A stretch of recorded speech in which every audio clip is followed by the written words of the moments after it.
आने से ये बादल आप आज इतने नीचे आ चुके हैं, बहुत ख़तरनाक स्थिति में ये बादल हैं। लगभग आज 1 सितंबर हो गया है।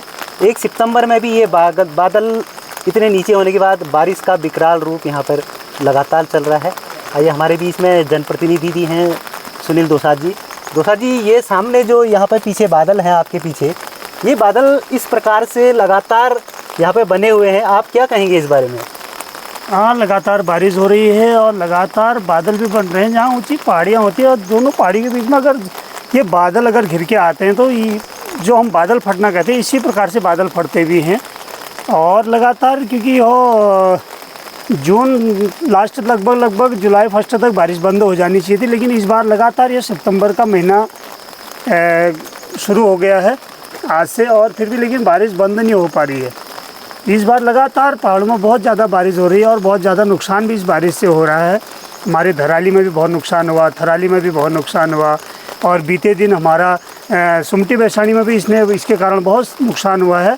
और मैं लोगों से यही कहना चाहूँगा कि एहतियात बरतें, घर से बाहर कम निकलें, किसी अनावश्यक कार्य की वजह से ना निकलें, और जब कोई आवश्यक हो तभी निकलें, और अपना सुरक्षित रहें और घर पर रहें, और ज़्यादा इधर उधर छोटे बच्चों को भी न भेजें, क्योंकि बारिश बहुत तेज़ है और भूस्खलन भी बहुत ज़्यादा हो रही है, रोडों का भी नुकसान हो रहा है।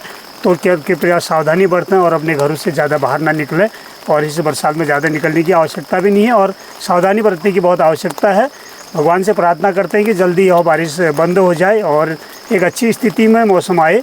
तो मैं ही ईश्वर से प्रार्थना करूँगा, आप लोग सब स्वस्थ रहें और अपने घरों में सुरक्षित रहें। सर, इसका जो है ना कारण, क्या कारण हो सकता है जो सितंबर तक लगातार बारिश है? इस बार जून से स्टार्टिंग, यहीं पे देखिए, आज हम लोग ये यहाँ खड़े हैं जिजोली के धार में, तो ये इस प्रकार क्यों हो रहा है? क्या मतलब पर्यावरण जो है क्या दिखाना चाह रहा है, बताइए सर। हाँ, कुछ पर्यावरण की भी खामियां होंगी, और तो वही अब ईश्वरीय शक्ति है। हम इसके बारे में भी क्या कहें कि अब ये तो ईश्वर की ये शक्ति है कि लगातार बारिश हो रही है और नहीं होए, तो ये तो सब ईश्वरीय शक्ति है। ईश्वर से यही प्रार्थना कर सकते हैं कि ईश्वर इसको जल्दी ही आप बंद कर दें। इतनी बारिश ठीक भी नहीं है, लोगों का नुकसान है, जान माल का नुकसान है, और मानव जाति को इससे बहुत नुकसान का सामना करना पड़ रहा है। मैं ईश्वर से यही प्रार्थना करूंगा कि यह बारिश से जल्दी बंद हो जाए और लोग सुरक्षित रहें, स्वस्थ रहें, और सबके दीर्घायु और उत्तम स्वास्थ्य की कामना करता हूँ। धन्यवाद।